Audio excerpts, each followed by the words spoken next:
আসসালামু আলাইকুম। ষষ্ঠ শ্রেণীর গণিতের নতুন একটি টিউটোরিয়ালে তোমাদের স্বাগতম। তৃতীয় অধ্যায়ে পূর্ণসংখ্যার এটি তৃতীয় পার্ট। তৃতীয় পার্টে থাকছে অনুশীলনী 3.2, যেটি 69 পৃষ্ঠাতে রয়েছে। সেই অনুশীলনীটির সমাধান থাকছে, যেখানে 4টি প্রশ্ন রয়েছে। এই টিউটোরিয়ালে 1 থেকে 4 নং প্রশ্নগুলোরই সমাধান করে দেব ইনশাল্লাহ। আমরা প্রথম প্রশ্নটি পড়ে নিই। 1 নম্বরে সংখ্যা রেখা ব্যবহার করে নিচের যোগফলগুলো নির্ণয় করো। এখানে বেশ কয়েকটা প্রশ্ন দেওয়া আছে। যোগফল নির্ণয় করতে হবে সংখ্যা রেখার সাহায্যে। আমি চেষ্টা করব সবচেয়ে সহজ নিয়মে তোমাদের এই যোগফলটি করে দেবার জন্য। আশা করি একটা যদি ভালোভাবে দেখে নাও, বাকিগুলো নিজেরাই করতে পারবে। তো সমাধানের শুরুতে আমরা একটা সংখ্যা রেখা অঙ্কন করব। সংখ্যা রেখাতে কতগুলো মান রাখতে হবে সেটা নির্ভর করবে এই প্রশ্নের মানের উপরে। তো যোগ বা বিয়োগ করে কত দূর পর্যন্ত আমাদের যেতে হবে। তো এখানে তোমরা আগেই এই সাধারণ যোগগুলো করে নিবা যে সংখ্যা রেখায় আসলে কতগুলো ঘর লাগতে পারে। এখানে আছে হচ্ছে +9, আর এখানে প্লাস দিয়ে -6। তার মানে এখানে প্লাস মাইনাসে মাইনাস হবে, বিয়োগ করতে হবে। 9 থেকে 6 বিয়োগ দিলে 3 থাকবে। তার মানে এখানে একদিকে ধনাত্মক সংখ্যার দিকে যেতে হবে 9 ধাপ, আবার ঋণাত্মক সংখ্যার দিকে আসতে হবে 6 ধাপ। তো এইভাবে তোমরা ঘর সংখ্যা রেখায় নাম্বার বসাতে পারো। তো আমরা এখানে নাম্বারগুলো বসিয়ে নিলাম, 0 থেকে এদিকে 10 পর্যন্ত, আর এদিকে -10 পর্যন্ত। এখন সমাধানটা কিভাবে করব, এখানে আমি নিজ দিয়ে ব্যাখ্যা লিখছি, আর উপরে কিভাবে কোথায় বিন্দু বসাবো সেটাও দেখিয়ে দিচ্ছি। প্রথমে সংখ্যা রেখার উপর 0 বিন্দু থেকে ডান দিকে 9 ধাপ অতিক্রম করব। তো এখানে ডান দিকে কখন যাব, বাম দিকে কখন যাব? যখন ধনাত্মক মান থাকবে, মানে প্লাস মান বা প্লাস ছাড়া সরাসরি কোনো সংখ্যা থাকবে, ওটাই হচ্ছে ধনাত্মক মান। ধনাত্মকের জন্য আমরা সংখ্যা রেখার ডান দিকে যাব, আর ঋণাত্মক মানে যেগুলোতে মাইনাস থাকবে সেগুলোর জন্য বাম দিকে আসব। তো এখানে 9 আছে, 9-এর জন্য আমরা এই 0 থেকে এখানে আসব। এই যে 0 থেকে এখানে চলে আসলাম।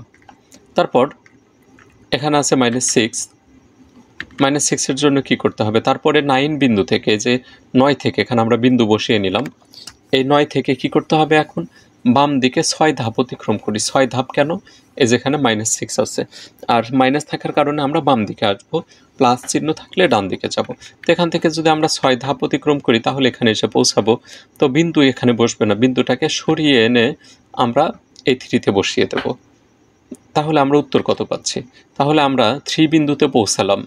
যেখানে এসে পৌঁছাইছি, তার মানে আমাদের নির্ণয় যোগফল 3। একইভাবে এখন আমরা খ নংয়ের সমাধান করব, 5 + -11। তো প্রথমে সংখ্যা রেখা অঙ্কন করে নিলাম। 0 বিন্দু থেকে প্রথমে আমরা ডান দিকে 5 ধাপ অতিক্রম করে 5 বিন্দুতে পৌঁছালাম। এখন কি করতে হবে? 5 থেকে যেহেতু মাইনাস আছে, এই 5 থেকে আমরা 11 ধাপ বাম দিকে অতিক্রম করব। এখান থেকে 11 ধাপ বাম দিকে গেলে আমরা -6-এ এসে পৌঁছাই। এখানে এসে বিন্দুটা স্থাপন করে দিলাম। তাহলে আমরা -6 বিন্দুতে পৌঁছালাম। অতএব নির্ণয় যোগফল -6। পরের প্রশ্নের সমাধান একই নিয়ম, -1 + -7। তো এখানে দুইটাই ঋণাত্মক সংখ্যা, তার মানে আমাদের শুধু বাম দিকেই যেতে হবে। সংখ্যা রেখা নিয়ে নিলাম। প্রথমে সংখ্যা রেখার উপর 0 বিন্দু থেকে বাম দিকে 1 ধাপ অতিক্রম করে, যেখানে বাম দিকে 0 থেকে যদি বাম দিকে 1 ধাপ যায় তাহলে এসে আমরা পৌঁছাবো -1-এ। তারপর আছে হচ্ছে -7। -7-এর জন্য এই 1 থেকে এখানে বিন্দু দিয়ে নিলাম। এই -1 থেকে আরও 7 ধাপ যেতে হবে। 7 ধাপ যদি আমরা বাম দিকে যাই তাহলে এসে আমরা কোথায় পৌঁছাবো? -8-এ এসে পৌঁছাবো। এই বিন্দুটাকে টেনে নিয়ে এসে আমরা এখানে বসিয়ে দেব। আমরা -8-কে পূরণ করে নিলাম। তাহলে আমরা -8 বিন্দুতে পৌঁছালাম। অতএব নির্ণয় যোগফল -8। পরের প্রশ্নের সমাধানে চলে যাচ্ছি। তার পূর্বে তোমাদের কাছে জানতে চাচ্ছি চ্যানেলটিতে সাবস্ক্রাইব করেছো কিনা। যদি না করে থাকো এখনই করে নাও, আশা করি ভবিষ্যতে উপকৃত হবে। এটি ঘয়ের উত্তর। সংখ্যা রেখা অঙ্কন করে নিলাম, নাম্বার বসিয়ে নিলাম -5। তাহলে 0 থেকে আমরা প্রথমে বাম দিকে 5 ধাপ অতিক্রম করে -5 বিন্দুতে এসে পৌঁছালাম। এখন এখান থেকে আবার আমাদের যেতে হবে ডান দিকে। -5 বিন্দু থেকে ডান দিকে যাব হচ্ছে 10 ধাপ। 10 ধাপ অতিক্রম করলে আমরা এসে পৌঁছাবো কোথায়? 5-এ এসে।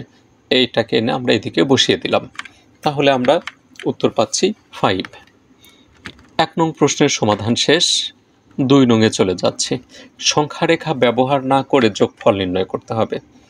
11 + -7। তো আমরা প্রথমে প্রশ্ন রাশিটা লিখে নিলাম। এখন এক্ষেত্রে যোগের জন্য আমরা যে কাজটা করব, ব্র্যাকেট তুলে দেব। আর ব্র্যাকেটের সামনে যদি প্লাস থাকে তাহলে ভিতরের চিহ্নের পরিবর্তন হবে না, আর সামনে মাইনাস থাকলে ভিতরের চিহ্ন পরিবর্তন হবে। তো এখানে প্লাস আছে, ভিতরের চিহ্ন পরিবর্তন হবে না, তাহলে প্লাস মাইনাসে মাইনাসই বসে যাবে। 11 থেকে যদি 7 বিয়োগ করি তাহলে আমরা পাই 4। পরের প্রশ্ন, -13 আর হচ্ছে প্লাস 18। তো এক্ষেত্রে আমরা কি করব, প্রথমে ব্র্যাকেট তুলে দেব। ব্র্যাকেট তুলে দিলে এখানে -13 থাকবে, আর এখানে প্লাস প্লাসে ওই প্লাসই হয়। 18 থেকে যদি 13 বিয়োগ করি থাকবে হচ্ছে 5। এটি ক্ষয়ের উত্তর। গ নম্বরেও এই একই ধরনের প্রশ্ন, -10 প্লাস 19। তো এখানে প্লাস প্লাসে প্লাস হয়, 19 আর 10 বিয়োগ করতে হবে, কারণ এটা বিয়োগ আর এটা আছে যোগ। একই চিহ্ন থাকলে আমরা যোগ করব, সেটা ধনাত্মক চিহ্ন থাকতে পারে, ঋণাত্মকও থাকতে পারে। আর ভিন্ন চিহ্ন থাকলেই বিয়োগ করব। বিয়োগ করে বড়র আগের যে চিহ্ন সেই চিহ্নটাই বসাবো। 19 থেকে 10 বাদ দিলে 9 থাকবে। পরের প্রশ্নের সমাধানে চলে যাচ্ছে। এখানে আমরা 3টা পদ দেখতে পাচ্ছি। প্রথমে এই ব্র্যাকেটগুলো তুলে দেই। ভিতরে মাইনাস আছে আর সামনে দিয়ে প্লাস, এজন্য ভিতরের মাইনাসটাই থেকে গেল।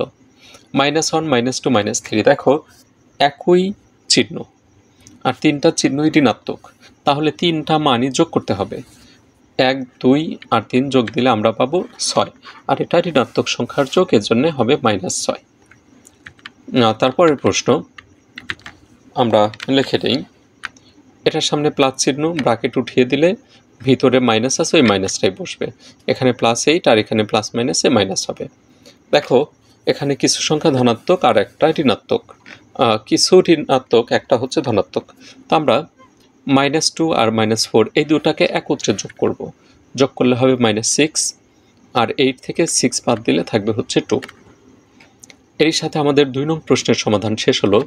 এখন আমরা 3 নংয়ের সমাধানে চলে যাচ্ছি। যোগ করতে হবে। এখানে যোগ চিহ্ন দেওয়া নেই, এবং ব্যবহার করা হয়েছে।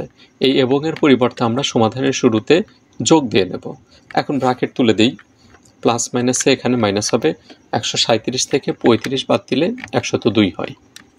তোমরা এই যোগ বিয়োগগুলো অনায়াসেই করতে পারবে, তেমন জটিলতার এখানে আমরা কিছু দেখতে পাচ্ছি না। 52 এবং 52, এখানে -52 মানে ঋণাত্মকের 52, আর এদিকে ধনাত্মকের 52 যোগ করতে হবে। তো আমরা এবং এর পরিবর্তে যোগ চিহ্ন দিয়ে নিলাম। 52 থেকে 52 বিয়োগ, এই মাইনাসেরটাকে পরে লিখেছি আর প্লাসেরটাকে আগে লিখেছি। 52 থেকে 52 বিয়োগ দিলে 0 হয়। পরের প্রশ্ন, এখানে আমরা 3টা পদ দেখতে পাচ্ছি, -31, তারপরে 39 এবং 19। কমা এবং তুলে দিয়ে আমরা যোগ চিহ্ন বসিয়ে দিলাম। তাহলে 39 আর 19 যোগ দেব, আর এদিকে 31 যা আছে তাই থাকবে। এখানে যোগ দিলে আমরা 58 পাই। 58 এটা আছে ধনাত্মক আর এটা ঋণাত্মক, ভিন্ন চিহ্ন থাকার কারণে যোগ করা যাবে না। যদিও মাঝখানে যোগ, এই যোগ দেখেই যে আমরা যোগ করব তা কিন্তু করা যাবে না। এই যে সামনে মাইনাস আছে, একই চিহ্ন থাকলে আমরা যোগ দেব, ভিন্ন চিহ্ন থাকলে বিয়োগ করব। 58 আর 31 বিয়োগ দিলে আমরা পাই 27। এটা আমাদের গয়ের উত্তর। এখানেও আমরা 3টা পদ দেখতে পাচ্ছি। কমা এবং তুলে দিয়ে যোগ চিহ্ন বসাই। -50, এখানে বসবে হচ্ছে -200, আর এখানে +300। দেখো এখানে -50 আর এখানে -200, এই দুটো মান যোগ দিলে হবে 250, আর এদিকে প্লাস হচ্ছে 300, বিয়োগ করলে আমরা পাবো 50। এটি ঘয়ের উত্তর। 4 নং প্রশ্নের সমাধানে চলে যাচ্ছি। এখানে আমরা যোগফল নির্ণয় করব, চিহ্ন দেওয়াই আছে। প্রথমে আমরা ব্র্যাকেট তুলে দেব, ব্র্যাকেট না তুলে দিলেও হবে। এখানে দেখো ঋণাত্মক সংখ্যা দুটো আগে যোগ করি। -9 তার সাথে যোগ হবে -7। -7 আর -9 যোগ দিলে আমরা পাই -16। 4 আর 16 যোগ দিলে হবে হচ্ছে +20। +20 -16, তাহলে ভিন্ন চিহ্ন, একই চিহ্ন হলে যোগ দেব, ভিন্ন চিহ্ন থাকলে বিয়োগ দেব। 20 থেকে 16 বাদ যাবে, থাকবে হচ্ছে 4। পরের প্রশ্ন, এখানে ওই একই ধরনের কোশ্চেন, আমরা রাশিগুলো লিখে নিলাম। -2 সাথে যোগ হবে হচ্ছে -65, তার সাথে যোগ হবে 8। এই তিনটা মান যোগ দিলে, আগে আমরা ব্র্যাকেটটাই তুলে দিলাম, তারপরে যোগ করব। ব্র্যাকেটটা তুলে দিলাম, ব্র্যাকেট না তুলে দিলেও হয়তো একবারে যোগ করেও নেওয়া যাবে। এখানে তিনটা মান যোগ দিলে আমরা পাই 75, আর 37 আর 75 বিয়োগ করলে হবে হচ্ছে -38। এটি আমাদের উত্তর। সুপ্রিয় শিক্ষার্থীবৃন্দ, এরই সাথে পূর্ণ সংখ্যার অনুশীলনী 3.2 এর সকল প্রশ্নের সমাধান শেষ হয়ে গেল। পরবর্তী টিউটোরিয়ালে হাজির হব নতুন আরও অঙ্ক নিয়ে। আর সেই টিউটোরিয়ালগুলো সবার আগে পেতে চাইলে তোমাদেরকে চ্যানেলটি তো অবশ্যই সাবস্ক্রাইব করে রাখতে হবে। বিদায় নিচ্ছি, তোমাদের সুস্বাস্থ্য এবং দীর্ঘায়ু কামনা করে। সবাই ভালো থাকো, সুস্থ থাকো। আল্লাহ হাফেজ।